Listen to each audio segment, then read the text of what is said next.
না তাই বলে আবার বাঁশ কিনতে করে দিয়ে দিয়েন, না না না, আপনার বাড়িতে নিয়ে যাইয়েন। এটার নাম হলো ভাটি গাছ।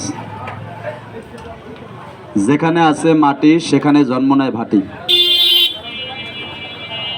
এই ভাটি গাছের ৫-৭-১০টা কুশি সংগ্রহ করবেন, পরিষ্কার পানি দেওয়া ধুইবেন, শিল পাড়ায় সেচবেন, চায়ের চামিচের ১ চামিচ রস একদিন একবার সকালবেলা খালি পেটে খাবেন। ১ বছরে আপনার পেটে গুড়া কৃমি থাকবে না। যদি ১২র নিচে বাচ্চাকে খাওয়ান তাহলে চায়ের চামিচের 1/2 চামিচ খাওয়াবেন, ঘুমা দিবেন না কিন্তু, কে দিলাম। এই দেখেন, যদি কাউকে কুকুরে কামড় দেয় এই গাছের কয়টা কচি পাতা পাটায় বাইটা মিডাই দেয়া মাহাইয়া রুগীটারে খাওয়াই দিবেন, কুকুরের বিষ পানি হয়ে যাবে। এই যে গাছটা কথা বলছি। তবে এখন যে গাছটা দেখাবো এই গাছটা যদি কারো বাড়ি থাকে দয়া করে কাইটা ফলাই দিবেন, গাছটাকেও বাড়িতে রাখবেন না। দেখেন তো ছিলেন কিনা।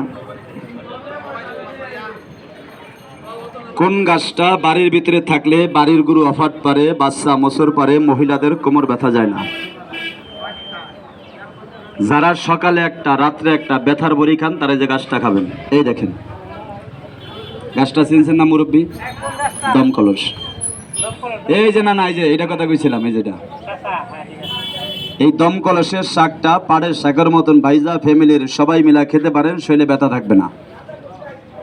2, যদি কারো রানে কানে চুলকানি থাকে, কোনো মলমে চুলকানি ভালো হয় না, একটা বুদ্ধি শিখে দিই।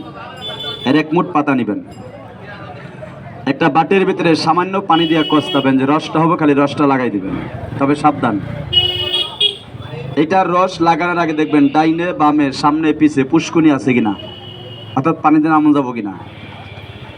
যদি পানি না থাকে তাহলে এটার রস কিন্তু লাগাবেন না, সাবধান, কারণ বিশাল ধরা ধরবো। পানিতে নামবেন, শরীরে ঠান্ডা হয়ে গেছে।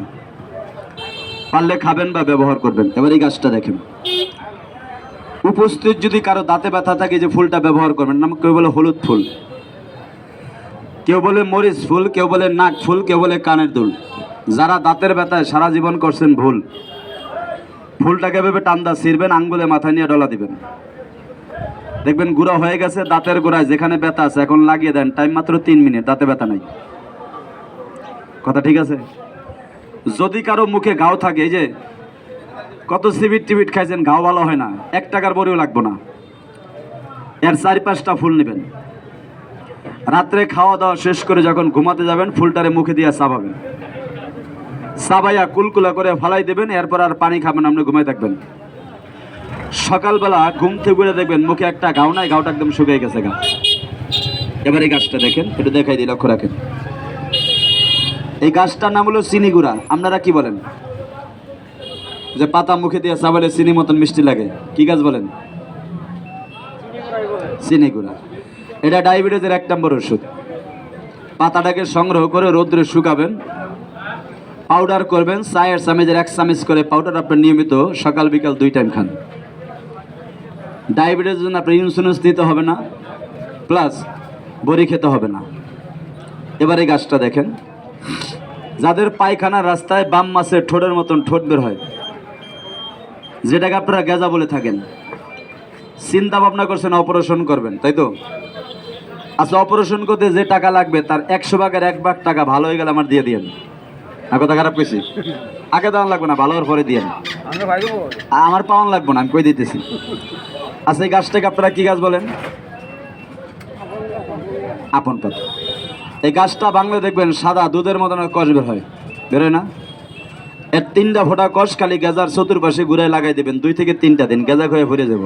তবে একটা কথা আছে, শরীরের একটা অংশ যদি খোয়া পড়ে তাহলে গাও হওয়ার সম্ভাবনা আছে না? ফার্মেসিতে যোগাযোগ করে কোন অ্যান্টিবায়োটিক খেলে দ্রুত গাও শুয়ে গেছে 7টা বড়ি কিনে খাবেন।